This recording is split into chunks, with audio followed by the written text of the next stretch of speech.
ito lang kakainin natin? No? Asukal lang yung kakainin natin, tsaka ano? Meron tayong ano, mamaya pa daw kasi. Ah, sige, sige. Ito muna yung unahin namin, guys. Masarap?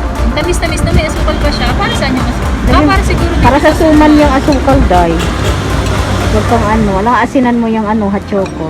Yung Hindi, kasi hachoko nila. akala ko para sa Ang masarap. choco yun. Ang cute naman ito. Ayan na yung ano na yan. Dahan-dahan naman.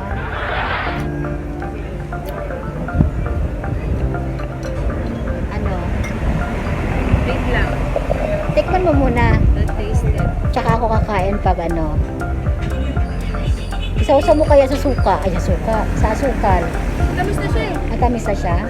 Para saan yung asukal? Gusto mo pang magka-diabetes pa ng marami. Ah, okay lang. Para kakaunti na lang yung araw So mo. natin dito, hugasan natin sa hotdog. Tagwag.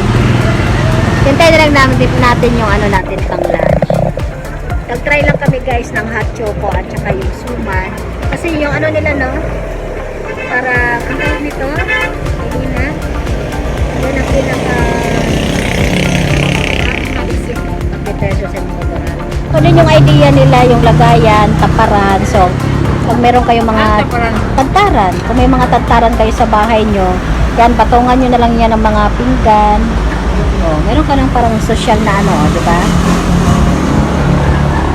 Strategy yan eh, no, ang bawat mga. Ayan guys, ayan na lang, ano na lang ang natira, yung balat na lang ng suman.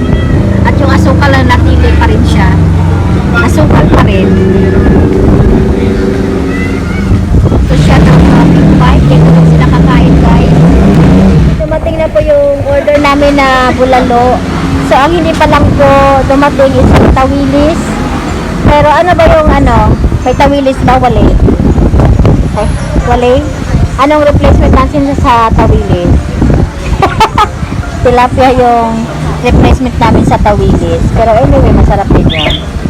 Okay. Ito po guys yung order namin, yung bulalo at saka tilapia kasi wala na po silang tawilis. Yan. At tagahiwa ng bulalo. Parang sarap-sarap naman. Masarap to higupin guys, lalo na sa panahon ngayon na ang lamig. Yan o, mahangin.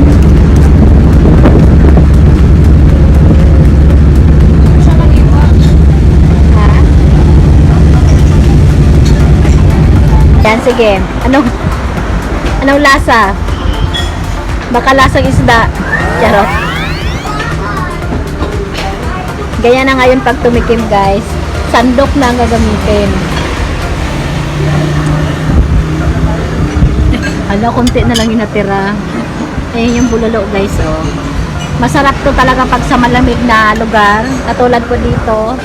Kapitbahay lang po to guys ng Tagaytay.